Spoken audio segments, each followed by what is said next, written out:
जर कोणाला विचारलं की मरणाची भीती नसलेले चेहरे कसे दिसतात, तर त्यांनी इथे जमलेल्यांचे चेहरे पाहावेत. कोणासाठी आहे हा लढा? कोणासाठी आला तुम्ही सगळे इथे? स्वतःसाठी? कान्होजी काकांसाठी? आमच्यासाठी?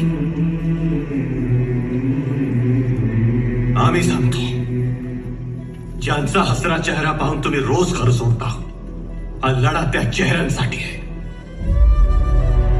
आपलं आयुष्य आपण झेंड्यासारखं वाऱ्यावर उधळून लावतो, पण खाली ज्या पडावर तो भगवा तग धरून उभा आहे, हा लढा त्या हातांसाठी आहे. ज्यांच्यात इच्छा असूनही लढण्याचं बळ नाही, हा लढा त्यांच्यासाठी आहे.